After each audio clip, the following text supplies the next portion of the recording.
in a few sentences. I'm a very down-to-earth guy. Love my home, love my kids, love my animals.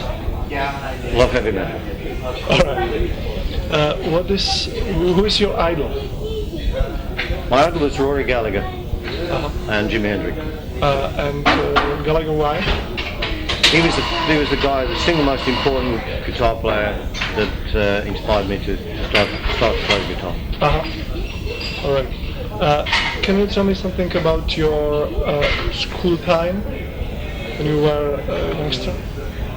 I went to a school called Hala Technical College till I was 17.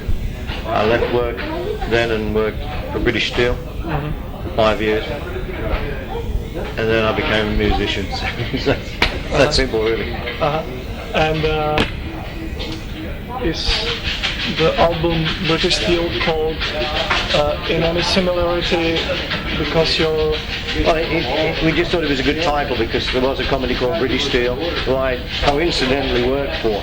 But when we came to title that album, we liked the title British Steel. We thought it was very appropriate, being heavy metal, British Steel. Yes. Can you tell me about your usual day when you are not in a concert? About holiday? No, about your normal day with your family or in your home. I'm very much a recluse, you know. I enjoy travel. I'm not a true recluse because I enjoy travel. But when I'm back home, I don't go very far. I like my solitude and I like plenty of time to think, be by myself. Really. I enjoy my own company, so I'm a bit weird like that. But today you haven't not so much time for sightseeing or no. I try to. I've been out for a walk, and if I've got any time, I always try and go and see parts of the cities that I'm in. You know, I like to take advantage of the fact I'm in different parts of the world and meet people when I'm away from home, and try and savor, you know, all the different cultures and the different traditions. And I have a very active mind that, you know, I like to go and find out things. So I'm always on the move, really. I don't like to stay in hotel rooms. Yes, I understand. Can you remember your first CD or LP which you bought in your life? It was a soul album. Yes? Yeah, but it was probably somebody like Sam and Dave or Otis Redding, something like that. I understand. My first one was Killer Queen, second Constrictor, and third one Judas Priest Live. Okay. I enjoyed it a lot.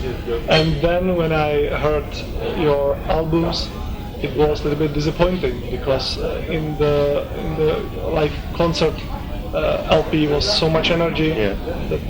That's always the same, I think. You know, if you listen to most albums after you've heard a live album, and they feel a little bit slow and stagnant, and they lack atmosphere, which is why live albums are great. And that's why we've always, first and foremost, been a live band. You know?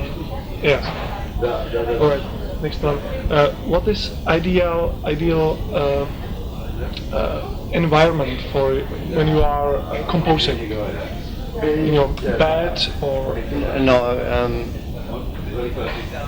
I never compose on the road. I say that on this tour I've started to do that, but it's very rare. First time? Yeah. But I like to just go back home. I like a break from after to a long break, and then I really feel like picking the guitar up again. I have to want to pick the guitar up.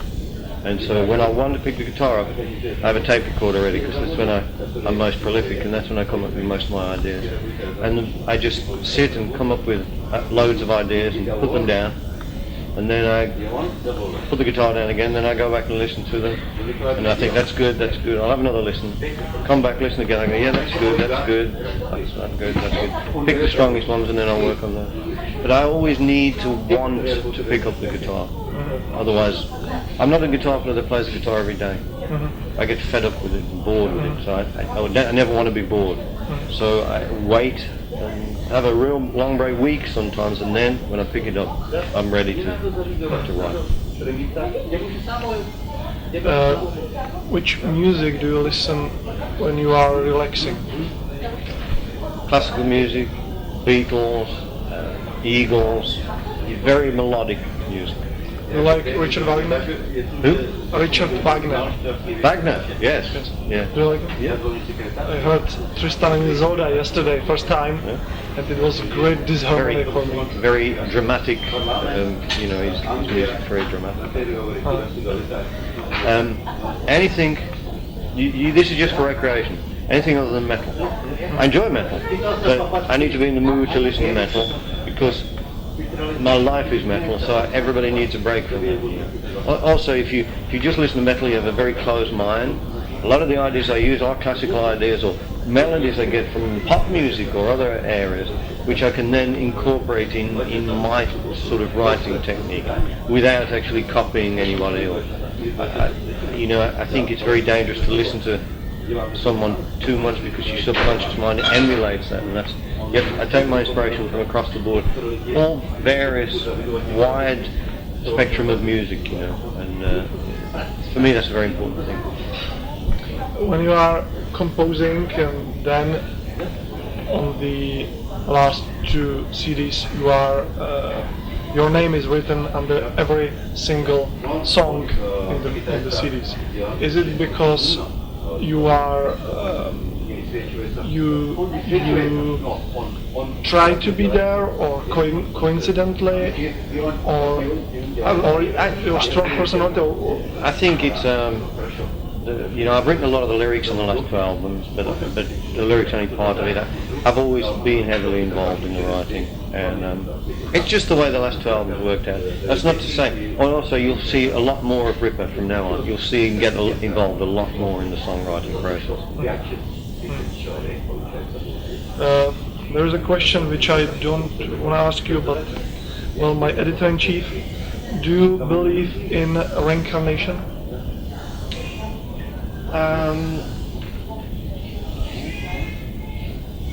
No. Meaning? I'd like to think it'd be nice if it happened, but yes, but you are pragmatic. I don't know. I think that you get one chance and that's it. Yes, maybe cryogenic. I'm very glad that I had this little chance, this little speck of time. Yeah. Do you like internet? No. Why? I think lots of reasons. I like to email, but there are a lot of bad things with the internet. People put themselves on a pedestal and believe they have a platform to speak, which is all well and good, but a lot of them are speaking without any qualifications. And there's a lot of silly people out there that actually do believe what they say. So there's a lot of propaganda, there's a lot of untruths, nobody's really quite sure what the truth is. But it's also really democratic. No, that's fine, and that side of it's good. But then you get, another bad thing is all the Amazon channels and the Napster. And the basic principle there is, this is great, free music. So, for instance, me, let's just consider my dilemma here, and I'm the same as every other musician. I just spent 1.5 years on an album, working day in, day out, and as soon as it's finished, it's on there, available, free. Now, that's okay, but does that make me want to do that again? Absolutely. And does it make other people want to do it again? So slowly, it's going to stop people. The bad side of internet. Yeah. And also, then you have to ask yourself, on Napster for instance, why do the people who run Napster do it? They do it so they can sell it for millions to Warner Brothers or EMI or something. So their motives are wrong, and the only people who are suffering at the end are the musicians and the kids, not the Napster owners who make $1 million. Napster is like a tick, like a big tick, which is sucking the blood from it. But in general, I don't like the internet, but there are good things. There are good things about it, but there's a lot of bad things about it. My final comment on it would be this. If everybody paid royalties, like they do when you go and buy a record, and if it was policed so that people couldn't say, like you can't in a magazine say something that's unfounded, if it was policed, it would be great. But it's not policed, and it's impossible. Well, maybe it is. If you are pragmatic, you... Maybe it is. Maybe it is. Yes. But, everybody's got an address, an email address, and for me that address have to be registered so that people who operate from that address can be brought to justice if need be. And then there'd be a complaint, somebody would go in there, they'd go, Yes, you are untouchable. Yeah. But if it was readjusted, I think, and it could be, then I think that it would be it'd be a great medium then. You know, because everybody has quick access all around the world. Everybody gets points of view, but people aren't being brought to account for a lot of bad things that go on there. There's all the pornography, there's all this and that. There's a lot of bad sides to it. Yes, that's true. Don't get me wrong, I'm not against technology. I have a laptop up in my room. Yes, these are two sides of it. Yes, I understand. In general, I think it's bad, but I think it could be great with just a few changes, which I do think are possible.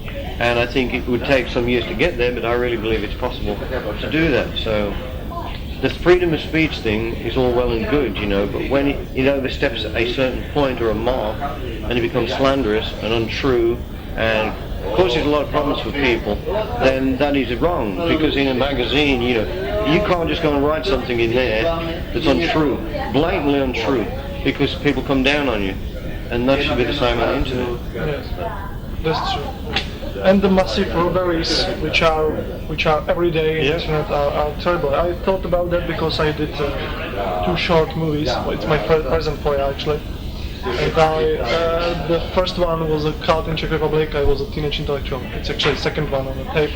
And it was a cult in Czech Republic, and right now it's on internet. Okay. They stole my work, but because I'm at the beginning, I was happy for that.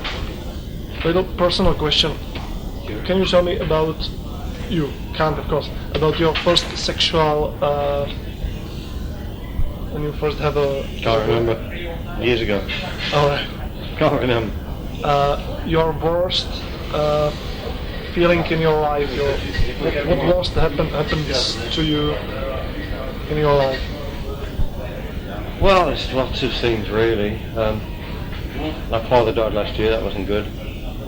I wasn't particularly close to him in the early years, but we grew very close towards the end, so that was, you know, that was probably the worst thing really.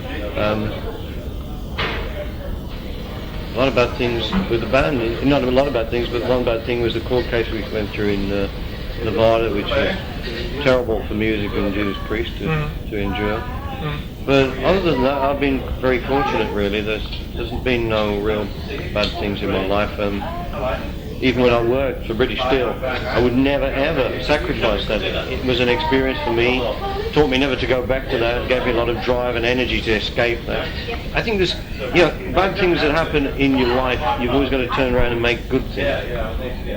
If you don't get anything other than experience from it. And if you have the strength to change it to... Yep, strength is about determination, and you don't let anybody tell you they have no determination. Determination is something you have to bring out. It's there, you have to summon it, and it's not easy, but you have to...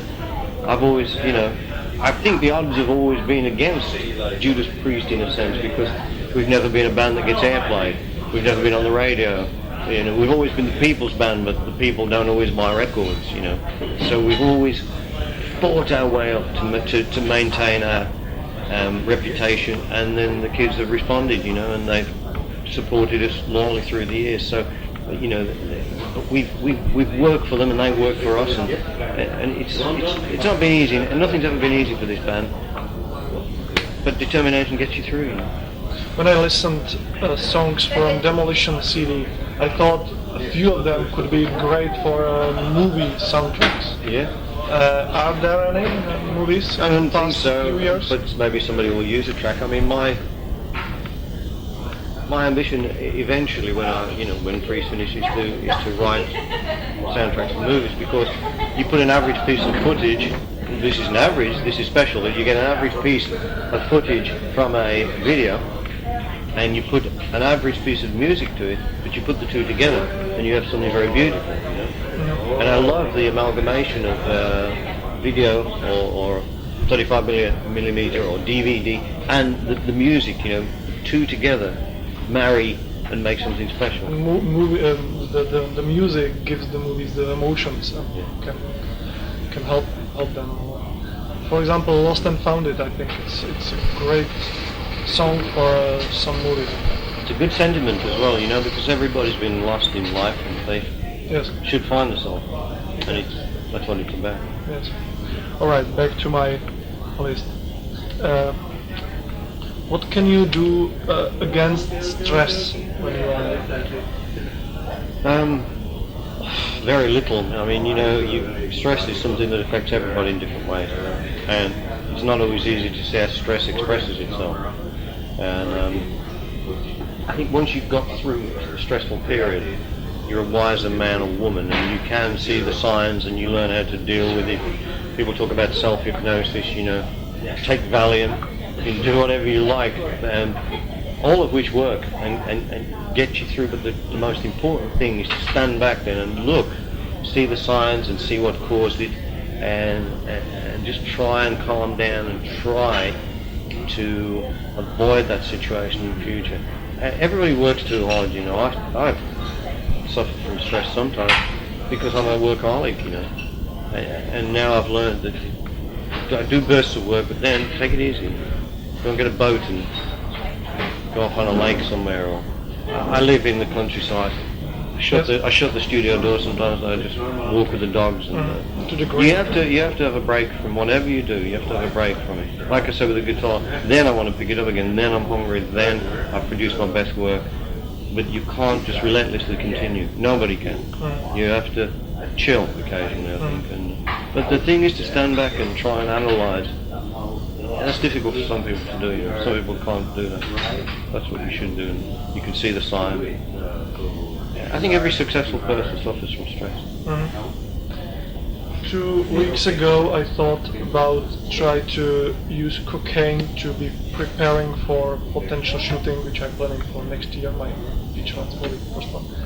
And I heard that cocaine can help you, can gives you the energy and the possibility don't sleep for 2 or 3 nights. Is it true? I don't know. I don't use drugs. No? Never? I've experimented with drugs in the early days, but I don't really drink that much either, I've had my moments. I've been a rock and roll monster. But I think the best thing anybody can do is to keep a very real mind. It's okay now. Sometimes I have a beer before I go out, sometimes I don't drink. When I'm home I hardly ever drink at all.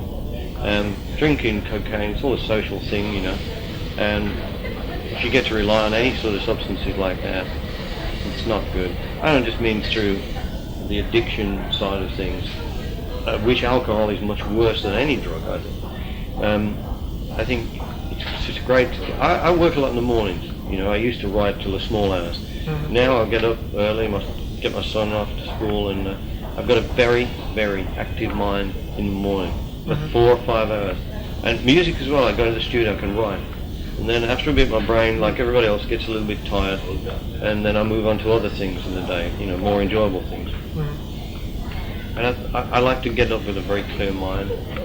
I am a workaholic, but I don't work all day. I do it in bursts, and then I relax. So for me, it's important to keep a clear mind.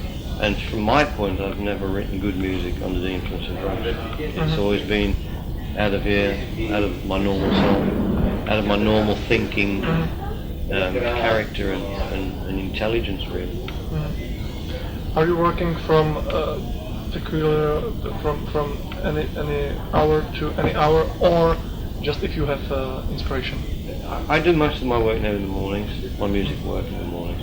But there are days when I just don't want to stop, so I carry on, But if I want to stop, I stop. I never overwork because it's not productive. Again, I want to be in the studio, I'm in there. If I don't want to be in there, I'm off, And you've got to let things go. You've got to be prepared to down tools and just forget that. Don't let it play on your mind. Otherwise, you go off to try and relax, but your mind's still in the studio. And I have the ability now, which has taken a long time to go. That's it. So I go and do other things. And then the next day, I want to go back in there. I can't wait to get back in there. Otherwise, you don't want to. You sometimes dread going in the studio. Don't go in. Because what you do is not going to be good.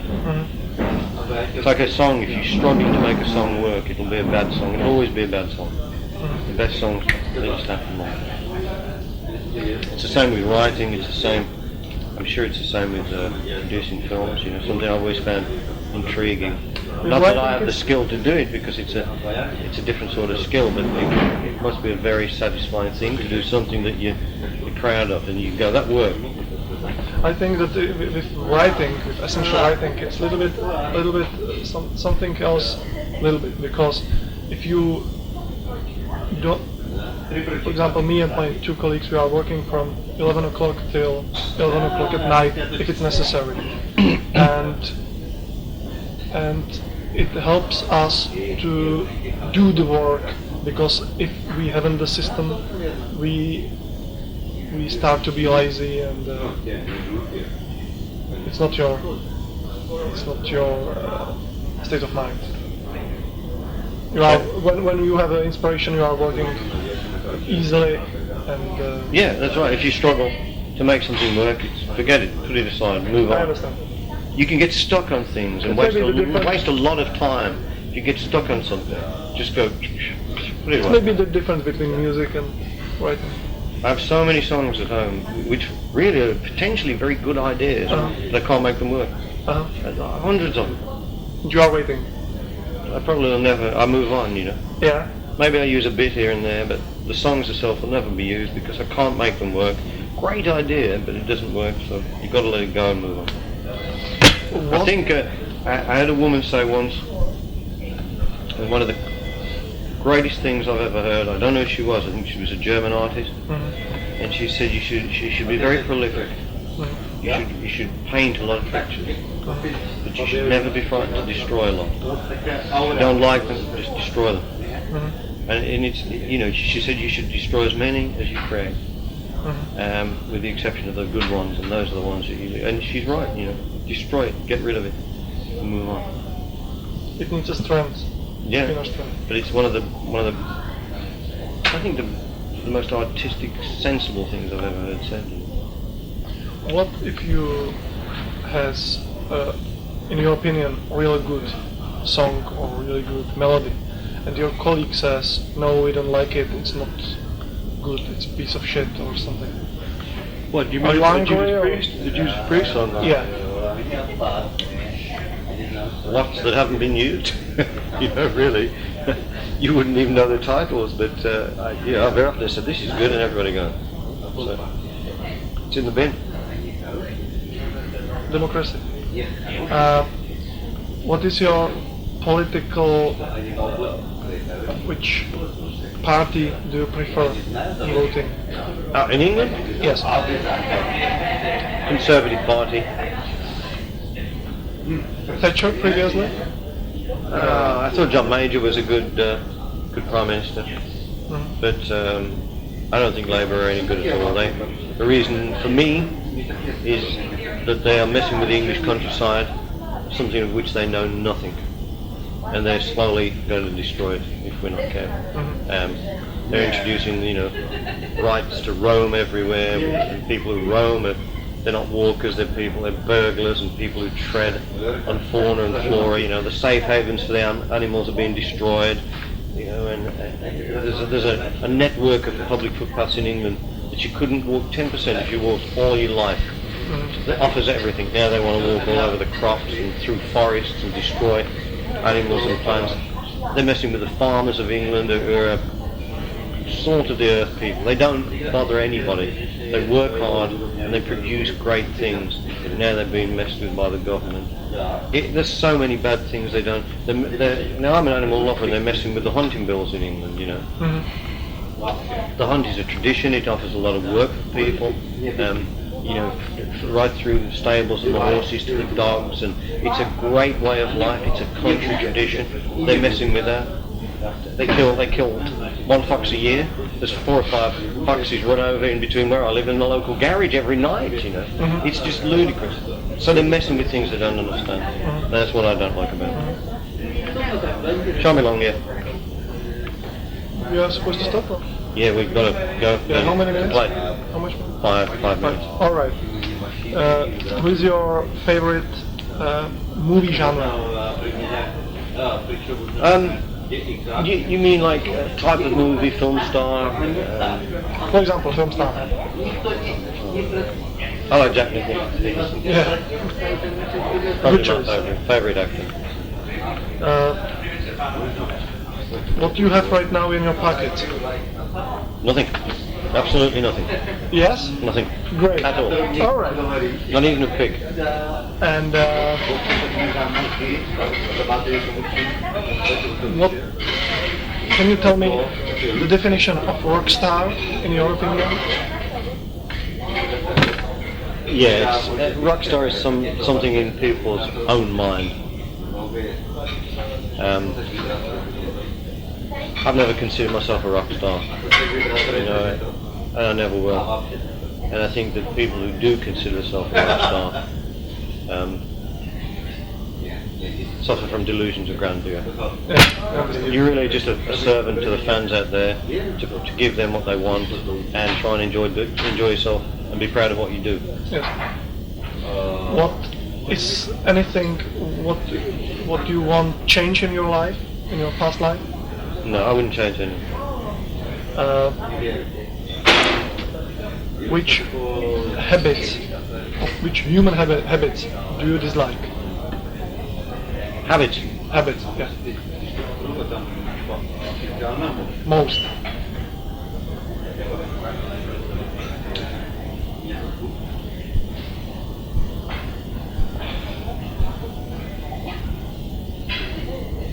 Not really. I think when you actually basically analyse it, watching people eat, it's become a social thing. When you really analyse it, shoving food down the mouth is can be very annoying, particularly with old people. I think it's a good time for interview. Identity card. Where you have born and when? Birmingham. When? 1947. What's your thing? In a, you know, like a lion or Aquarius. Scorpion. Scorpion? All right. Are you married? You are? Yep. 2 children? Yep. Where you are living right now? In England. And do you have daughters or sons? Or? Daughter and a son. Have you any brothers and sisters? One brother, Gary Tipton, responsible for me playing the guitar. Yes. Good brother.